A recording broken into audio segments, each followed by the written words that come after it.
la grâce de Dieu sur Joseph.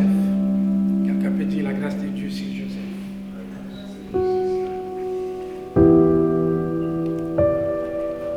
La grâce de Dieu sur Joseph.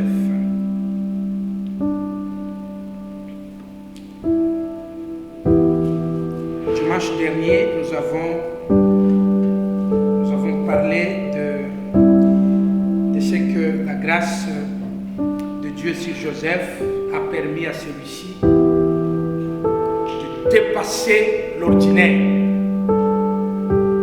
de dépasser l'habituel,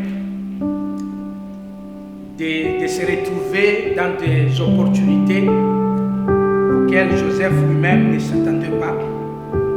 Donc il était né au moment où son père n'espérait pas avoir d'enfant parce que sa femme était stérile, Rachel, et qu'il s'est retrouvé qu'il a même eu des visions qui n'étaient pas ordinaires, et cela a fait que Jacob a eu même peur parce qu'il s'est retrouvé en fait presque détrôné par son fils. Ses frères ont été jaloux de lui parce que les rêves ou la vision que Joseph avait le propulsait au niveau de devenir le chef de la maison, le patron de la famille, alors qu'il était le fils cadet. Donc quand la grâce de Dieu est sur toi, bien-aimé dans le Seigneur, tu vas certainement dépasser l'ordinaire. Et c'est notre prière pour tout et chacun de nous. Gloire au Seigneur. Alors cet après-midi, on va continuer. Nous allons lire dans Genèse chapitre 37 et Genèse chapitre 39.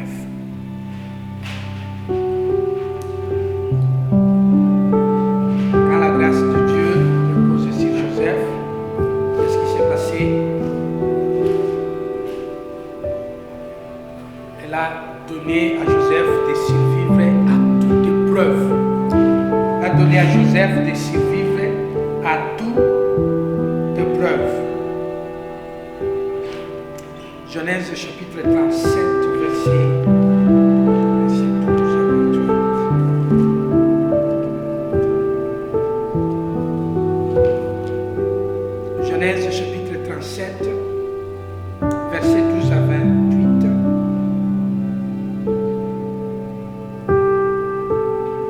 La Bible dit, le frère de Joseph était allé s'occuper du troupeau de leur père à Sichem. Israël dit à Joseph, tes frères ne s'occupent-ils pas du troupeau à Sichem? Vas-y, je vais t'envoyer vers eux. Il répondit, mais voici, papa. Israël lui dit, va donc voir si tes frères sont en bonne santé et si le troupeau est en bon état. Tu m'en rapporteras des nouvelles. Il fit ainsi partir de la vallée de l'Hébron. Joseph se rendit à Sichem. Un homme le rencontra alors qu'il errait dans la campagne. Il lui demanda, mais que cherches-tu? Joseph répondit, ce sont mes frères que je cherche. Dis-moi donc où ils gardent les troupeaux. L'homme dit, ils sont partis d'ici.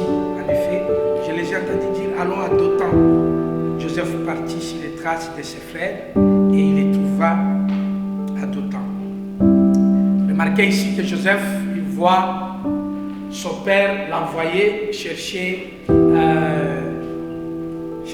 ses frères. Et finalement, ça c'était une opportunité. Et comme il était jeune, il se retrouve à un endroit où il ne savait pas les chemins. Il ne savait pas les chemins. Et d'un coup, la Bible dit, quelqu'un apparut à Joseph. Quelqu'un lui dit, mais tu vas où? Et Joseph dit, je vais chercher mes frères.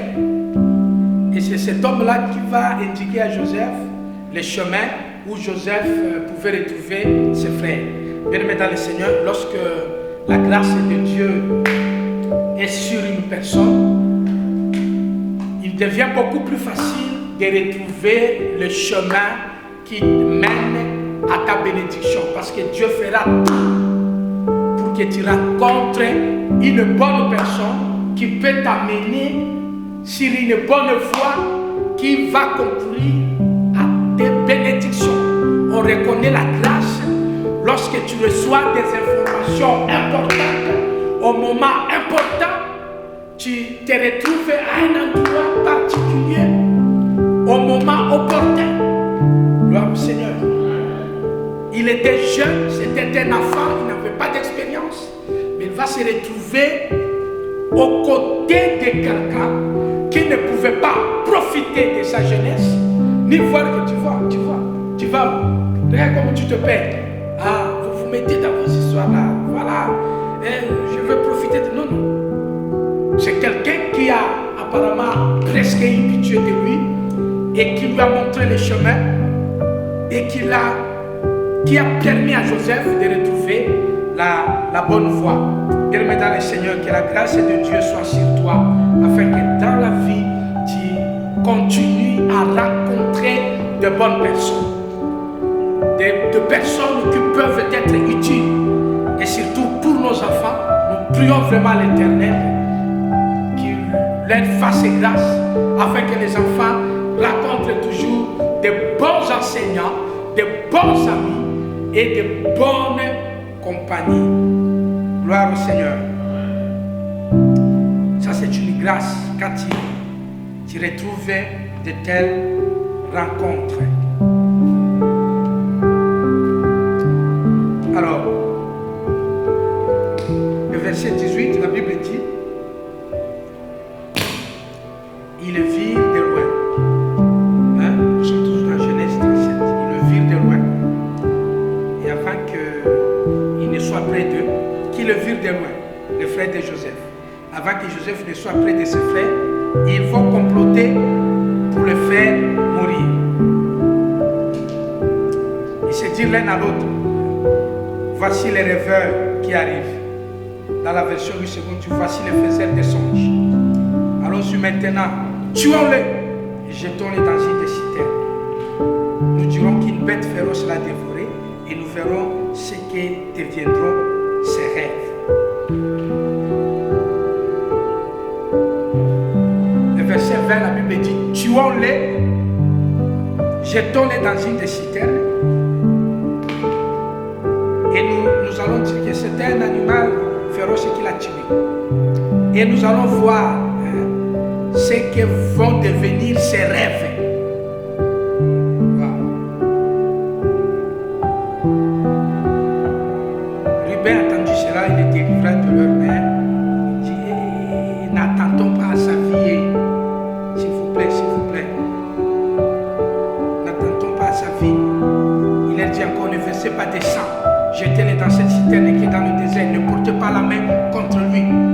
Il avait l'intention de les délivrer de leurs mains pour le faire retourner vers son père. Lorsque Joseph fit arriver vers ses frères les dépouillèrent de son habit, de l'habit de plusieurs couleurs qu'il portait. Ses frères s'emparèrent de lui et les jetèrent dans la citerne. Celle-ci était vide. Il n'y avait pas d'eau. Ils s'assirent ensuite pour manger. Ça c'est grave et bien aimé. Le verset 24, ses frères s'emparèrent de lui. Ils le jetèrent dans la citerne. La citerne était vide, donc le puits. Ils le jetaient dans un long puits. Il n'y avait même pas d'eau. Et ils se mettent à s'asseoir et à manger. Donc Joseph est là, ses frères sont en train de manger, de rire, et ils sont contents, ils sont en train de dire que nous allons les tuer. Joseph a rencontré un étranger sur la route.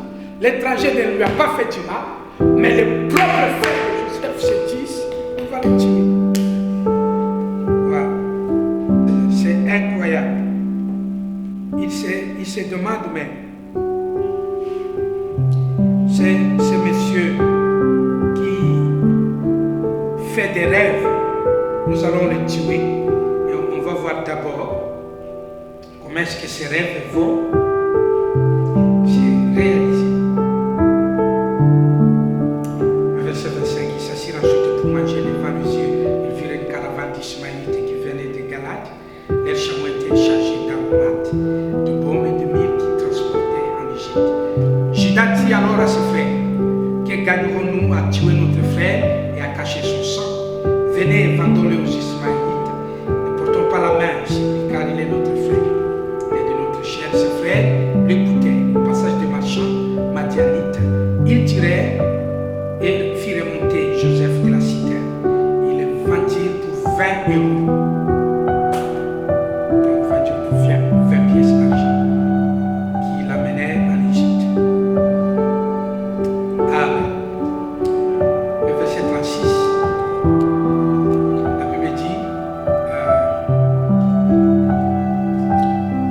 Meanwhile, Midianite traders arrived in Egypt where they sold Joseph to Potiphar, an officer of Pharaoh, the king of Egypt. Potiphar was captain of the palace guard. Donc, quand aux Madianites, ils vendirent Joseph en Égypte à Potiphar, un officier du Pharaon qui était chef de garde. Donc, ils ont vendu Joseph. Je vais rapidement aussi lire Genèse 39, verset 5 à 9. Juste pour terminer avec la lecture. Genèse 39 plutôt. 39, 5 à 9. From the day Joseph was put in charge of his master's household and property, the Lord began to bless Potiphar's household. Joseph's sake, all his household affairs ran smoothly, and his crops, livestock flourished. So Potiphar gave Joseph complete administrative responsibility over everything he owned. With Joseph there, he didn't worry about a thing except what kind of food to eat. Joseph was a very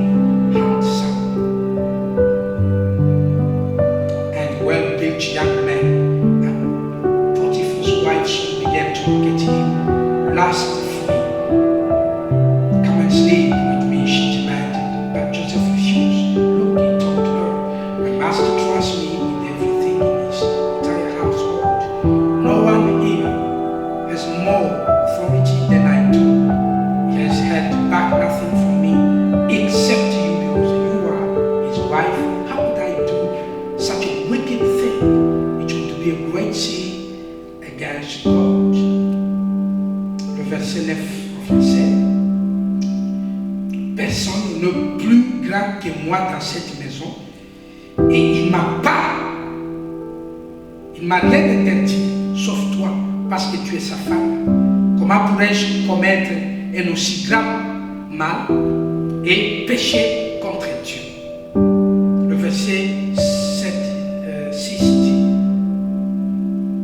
abandonna tous ses biens entre les mains de Joseph et il ne prenait connaissance de rien avec lui, sauf de ce qu'il doit manger. Joseph était beau à tout point de vue. Après cela, la femme de son maître porta les yeux sur Joseph et dit, couche avec moi. Il refusa, il lui dit, mon maître ne prend connaissance de rien avec moi dans la maison. Il m'a confié tous ses biens. Personne n'est plus grand que moi dans cette maison. Et il ne m'a rien interdit, sauf toi, parce que tu es sa femme. Amen. Acclamons la parole du Seigneur. J'ai lu Genèse 37, 12 à 28, 36 aussi. Et Genèse 39, 5 à 9. Alors, bien aimé dans le Seigneur, la grâce de Dieu sur Joseph. La grâce de Dieu sur Joseph va donner à Joseph de survivre à toute preuve. Survivre à toute preuve. À toute preuve. Ici, le preuve bien aimé dans le Seigneur, c'est toute forme d'examen qui se fait sous le contrôle de Dieu. Gloire au Seigneur. Gloire au Seigneur. Donc, il y a toutes sortes d'examens, toutes sortes de tests que tu fais sous le contrôle de Dieu. Alors, c'est différent de la tentation, parce que la tentation se fait sous le contrôle du diable. Mais Dieu, bien-aimé dans le Seigneur, permet des épreuves parce qu'il sait que les épreuves sont là pour t'amener à jouir de sa grâce et à comprendre qu'il est le Dieu qui t'exauce et qui te veut du bien. Alors, au chapitre 37 de Genèse, nous voyons ici, bien-aimé dans le Seigneur, que Joseph trouve l'opportunité d'aller vers ses frères. Et en allant, bien-aimé dans le Seigneur, les personnes que Joseph aimait, ses propres frères, les gens de sa propre maison, il va se retrouver devant une preuve inattendue, l'épreuve de la mort. Le frère de Joseph, en le voyant de loin, il se dit, regarde-moi le faiseur des songes, regarde-moi ces rêveurs, le monsieur qui a des visions, le monsieur qui a des songes. Nous allons le tuer et on va voir comment est-ce que ces rêves vont se réaliser. Il décide de tuer Joseph, pas parce que Joseph était méchant, pas parce que Joseph méritait la mort, non, tout simplement parce qu'il voulait tuer les rêves de Joseph, il voulait tuer les songes de Joseph, il voulait tuer l'avenir de Joseph, il voulait arrêter la bénédiction de Dieu dans la vie de Joseph. Ses frères voulaient s'attaquer à l'espoir de vie de Joseph. Tout ce qui pouvait faire que Joseph soit grand dans l'avenir, c'était ça, la cible de les frères. Ses frères ne voulaient que cela. Donc si Joseph n'avait pas de rêve, il ne poserait pas de problème pour ses frères. Mais comme Joseph avait des rêves, comme Joseph avait des visions, bien-aimé dans le Seigneur, cela a dérangé ses frères. Il faut savoir que, bien-aimé dans le Seigneur, que lorsque la grâce de Dieu est sur une personne, il devient très difficile de détruire cette grâce-là. Et qu'est-ce que l'ennemi peut faire? C'est que l'ennemi cherchera à faire. Il va attenter à ta vie. Il va chercher à briser ton espoir de vivre. Parce que quand tu brises l'espoir de vie, en fait, il va anéantir ta possibilité d'être un jour possesseur de la grâce qu'il remarque que Dieu est en train de manifester dans ta vie. Bien-aimé dans le Seigneur, le grand test, la grande preuve que nous avons dans la vie, tout le jour, toute les minutes, c'est l'épreuve de la mort. La mort, bien aimé dans le Seigneur, elle nous guette à tout moment. On a un risque de mourir à tout moment. Pourquoi le risque de mourir? Parce que la mort arrête tout. Dès que tu meurs, bien aimé, tu perds tout espoir. Il n'y a plus de possibilité de réaliser les rêves. Et c'est ça que ce frère de Joseph recherchait. Et c'est souvent l'objectif de l'ennemi, de chercher à te priver de l'espoir de vie, pour que tu comprennes que ce que tu peux réaliser ne pourra jamais se réaliser, parce que la mort t'atteint, la mort te guette. Et ici, l'histoire bien aimée, comme nous venons de lire là, c'est terrible. Joseph, le petit frère de la famille, retrouve tous ses frères aînés. J'étais 10. Et lui, étaient seuls. Ils étaient les grands frères, lui était le petit frère. D'abord, il s'est perdu pour le retrouver. Et quand il le retrouve, ils l'ont déshabillé. Joseph est resté nu. Il y a eu des mouches qui pouvaient commencer à piquer. On va le prendre et il leur dit, Yaya, c'est quoi? Mais il dit, mais petit frère, c'est fini, nous allons te tuer. On lui dit la face, on les jette dans la citerne. Joseph dit, mais c'est quoi? Il dit, tu vas mourir aujourd'hui. Et on va voir où est-ce que tes rêves vont se réaliser. C'est comme si Joseph pouvait leur dire, je ne sais même pas de quoi vous parlez, mes rêves, quels rêves? On jette Joseph dans la citerne. Et ses frères commencent à manger. Ils attendent Joseph là-bas en train de pleurer dans la citerne. Ils s'affrontent. Bien-aimés dans le Seigneur, c'est parfois bien de ne pas savoir le menace qui pèse sur toi, les choses qui peut-être sont à ton malheur, où les gens parlent mal de toi, les gens te souhaitent la mort, plutôt que de vivre ça en direct. Et que ce soit la personne avec qui tu vis, la personne avec qui bien aimé tu grandis, qui te... Ça c'est... Bon, je ne sais pas, même la trahison, c'est encore faible parce que Joseph, il pouvait se sentir en sécurité auprès de ses frères. Mais c'est là qu'il va affronter la mort. Mais laisse-moi te dire, bien-aimé dans le Seigneur, la grâce de Dieu n'a pas abandonné Joseph, même s'il se retrouvait dans une telle situation. La grâce de Dieu était toujours avec lui. La Bible dit, Ribin essaya de sauver Joseph. Et quand il n'a pas reçu, Judas a aussi essayé de sauver Joseph.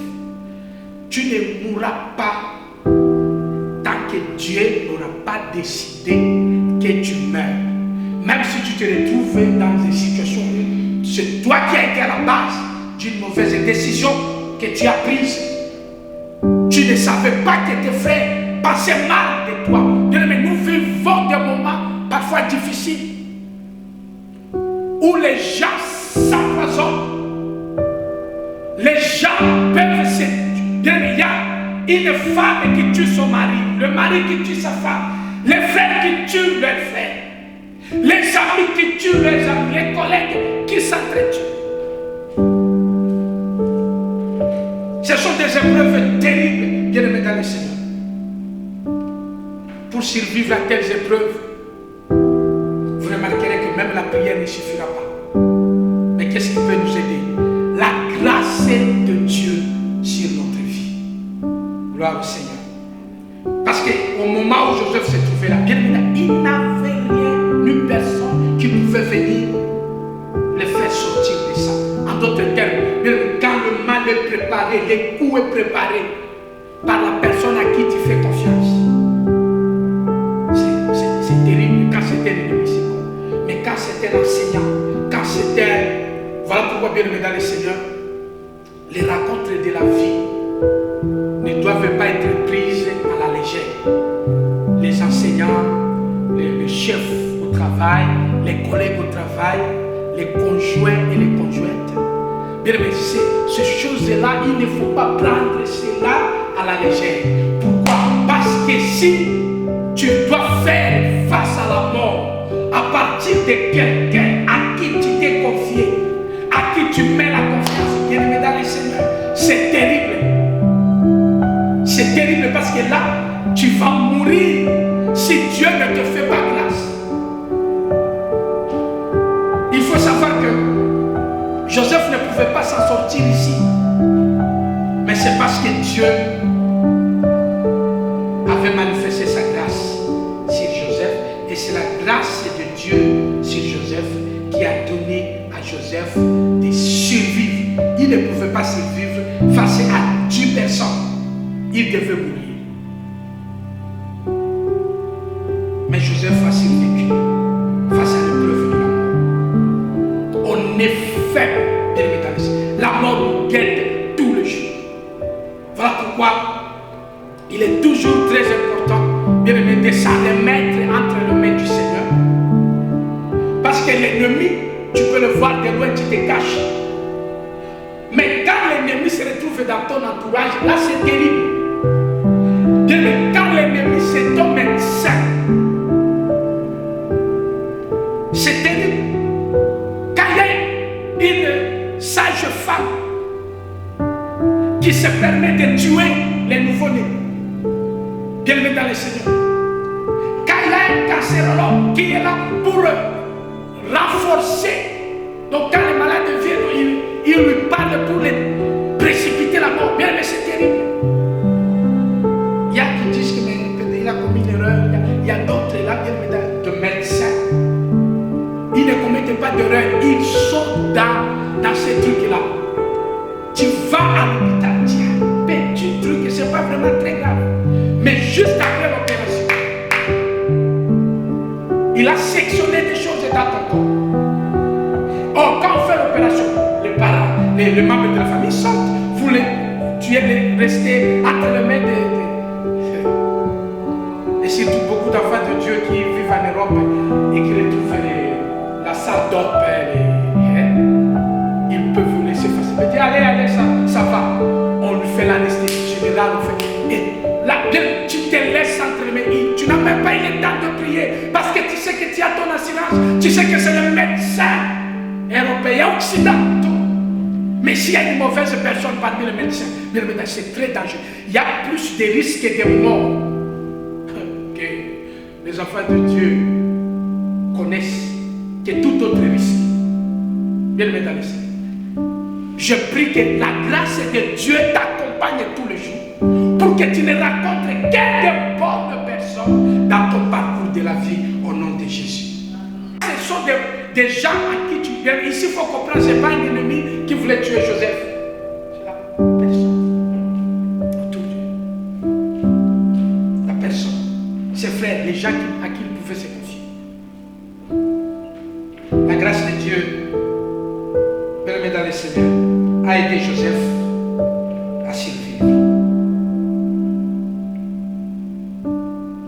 Seule la grâce de Dieu peut nous aider, bien-aimé, à survivre. La mort est là. Elle guette nos enfants, elle guette nos parents.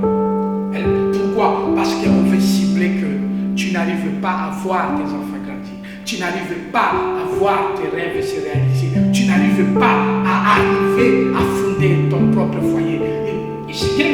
C'est un fait. Il y a des gens qui peuvent penser que la mort est naturelle, la mort est que non. La mort, c'est l'arrêt de la vie. La mort ne suspend les rêves. La mort, bien dans le Seigneur, ce n'est pas quelque chose de bon. Nous devons faire tout pour comprendre que c'est de la grâce de Dieu que nous avons besoin. Parce que vous ne pourrez pas voir là où la mort se cache. Voilà pourquoi, bien aimé, les rencontres de la vie ne doivent pas être prises à la légère. Ne prenez pas les amis, on les choisit. Bien aimé dans le Seigneur, les amis, on les choisit. Les parents, vous devez choisir l'école pour les enfants. Les malades, choisissez l'hôpital où aller, le médecin. Vérifiez les informations. Vous ne pouvez pas accoucher n'importe où parce que c'est à côté de la maison. Il faut faire prêt. Dites quel est votre curriculum, qu'est-ce que vous faites, le médecin, quel est les pronostics, les statistiques, devais-je dire, quels sont les commentaires qu'on a fait de cet hôpital, quels sont les commentaires qu'on a fait. Il y a certains hôpitaux où chaque femme qui accouche, si les 10 accouchements ou 2 finissent par 3, ce sont des signes, bien dans le Seigneur. Parce que l'épreuve de la mort, elle est partout.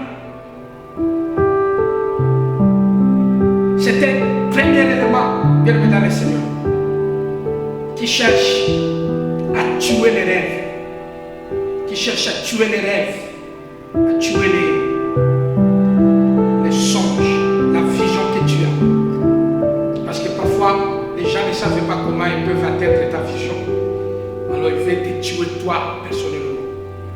Et il y a parfois certaines morts qui sont des morts pas spirituelle, parce qu'à l'église on parle beaucoup de spirituel. Il y a la mort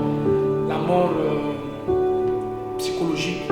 Donc tu es là, mais tu as perdu le goût à la vie, tu as perdu le goût, donc tu as bas, tu es foutu, tu es là, tu ne vas pas bien. Donc tu es brisé dans ton humanité.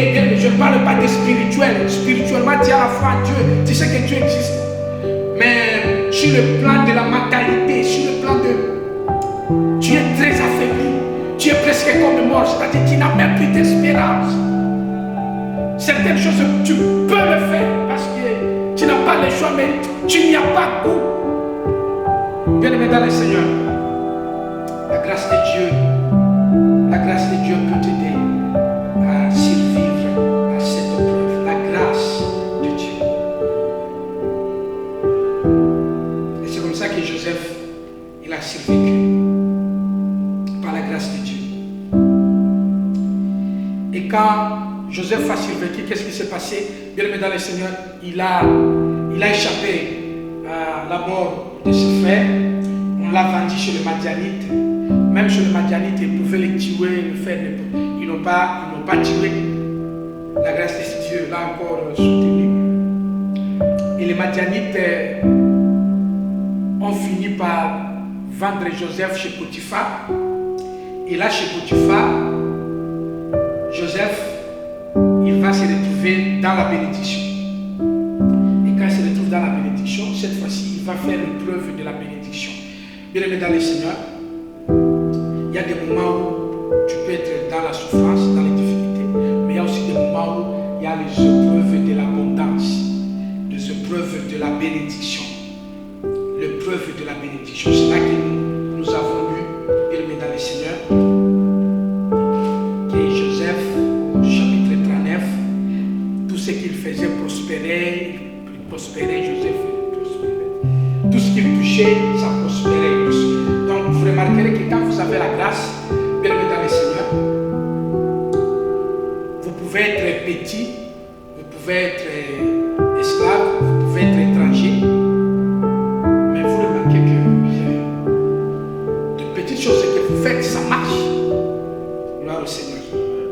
De petites choses, tu ne fais pas un. Non, de petites choses, ça marche. Tu travailles un peu, puis tu vois qu'il y a quand même des résultats.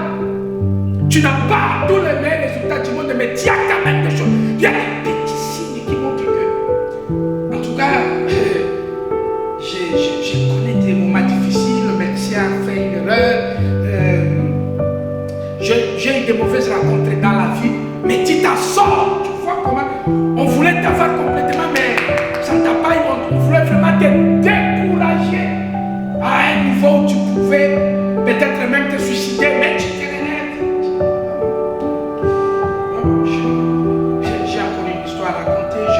Je peux encore essayer de relever la tête. Et quand tu dis ça, tu reprends ta santé mentale, tu reprends ta vie, tu vois même que tu commences à reprendre petit à petit. C'est là que Joseph s'est retrouvé.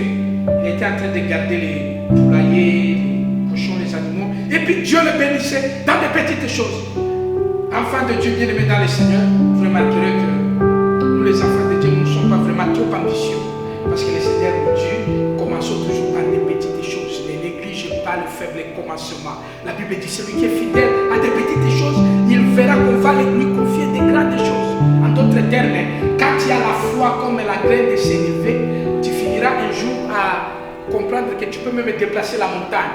Ce n'est pas que Jésus demandait que tu commences à déplacer la montagne. Il voulait dire que avant de voir le déplacement des montagnes, regarde d'abord à des petites choses. Donc quand tu commences à remarquer de petites bénédictions, sachez que c'est la grâce de Dieu qui se manifeste dans ta vie. Quelqu'un a dit Amen.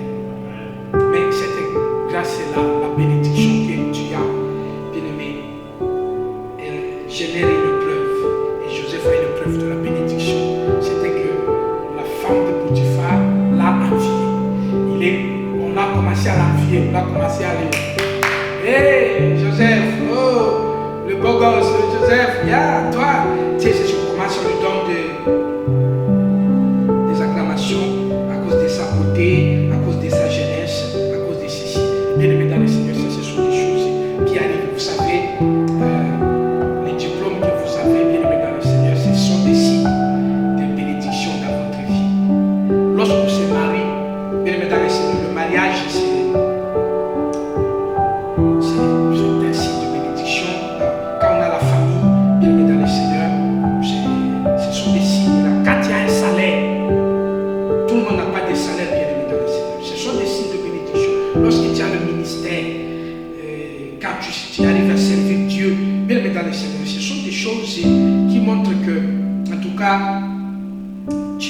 tu as la bénédiction de l'Éternel.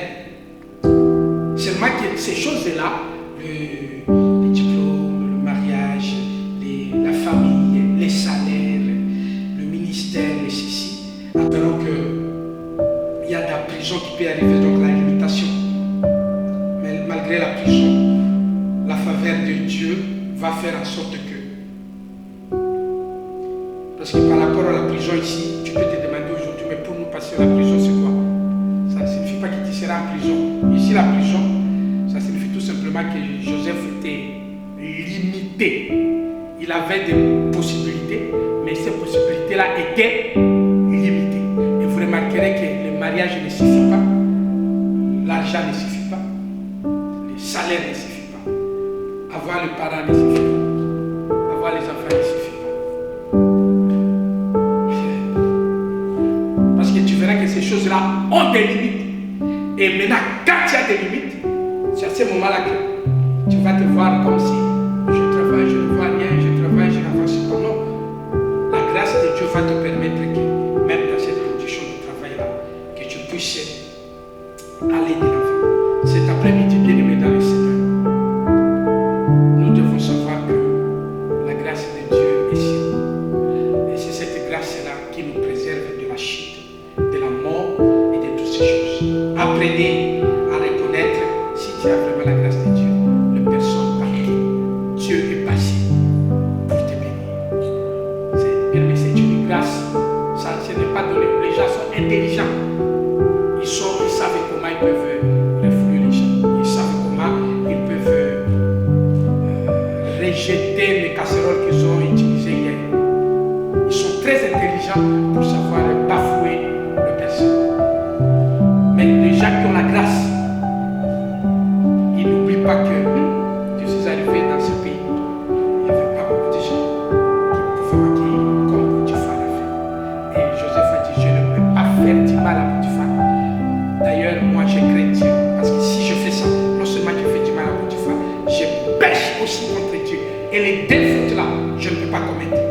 Si tu veux me tuer, tue-moi, mais je suis prêt. Ah, bienvenue dans le Seigneur. C'était la grâce qu'il a trouvée.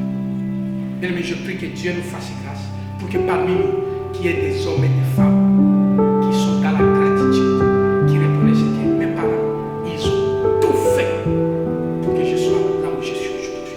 Quand un enfant reconnaît ça, c'est une grande bénédiction pour cet enfant-là. Même s'il n'a pas tout, le fait qu'il fait la joie de ses parents, l'enfant sera toujours béni, même s'il rencontre des difficultés. Les soupirs agréables de ses parents constitueront une bénédiction pour lui. Mais les murmures des parents sont une malédiction.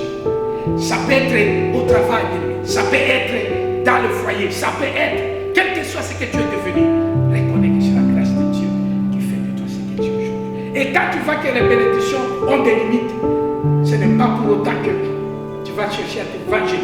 Tu vas chercher à prouver que ça ne marche pas. J'ai toujours aidé les gens. Les gens ne me font pas ceci. Non, non, Jésus a dit, si ça marche, n'oublie pas. Ce qui est grave, c'est que le monsieur là n'a pas tenu compte. Le monsieur là, a oublié. Quand quelqu'un t'oublie, il met dans le Seigneur. Ce n'est pas dire, hey, c'est ce que pasteur prêchait. La vie. Pasteur a prêché ça aujourd'hui. Il y a des gens qui ne savent pas que c'est moi qui les fais venir à l'Europe. Ce n'est pas comme ça que j'ai prêché. J'ai prêché que c'est à toi de regarder qui t'a fait venir à l'Europe.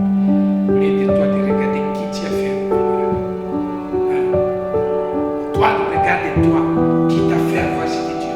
Cherche la grâce de Dieu. Parce que quand ce monsieur-là a oublié Joseph, Joseph a fait 2 ans de plus en prison. Mais qu'est-ce qui s'est passé? Parce que Joseph était humble. Dieu lui-même a fait que le monsieur-là se répande et appelle Joseph. Et c'est le même monsieur qui a oublié Joseph. C'est le même monsieur. Il n'y a pas que non. Comme le monsieur a oublié Joseph, Dieu a suscité un autre monsieur qui ne connaissait pas Joseph. Non. C'est le même monsieur qui a oublié Joseph. C'est le même monsieur que Dieu a utilisé. Bien aimé dans le Seigneur, ne soyez pas pressés de condamner les gens. Parce que le même personne qui peut t'oublier aujourd'hui, c'est le même personne que Dieu peut utiliser pour qu'ils se répandent et qu'ils disent, je t'avais fait du mal, je m'en répands. Et je vais corriger l'erreur que j'avais commise. Si je savais vraiment comprendre crois-moi, c'était de mauvais conseils, j'étais au mauvais endroit, je n'étais pas bien. Pardonne-moi. Et tu lui pardonnes parce que ça ne dépend pas de lui, ça dépend de Dieu qui t'a donné le rêve que tu devrais devenir vice-pharaon en Égypte. Et quand Dieu fait ces choses, il s'en fout de qui est devant toi. Même s'il est méchant avec toi, même s'il est bon avec toi, Dieu va agir jusqu'à ce que sa grâce, tu veuilles pas, s'accomplisse. Même si tu es orphelin, même si ton père t'a abandonné, même si ta mère n'est pas là.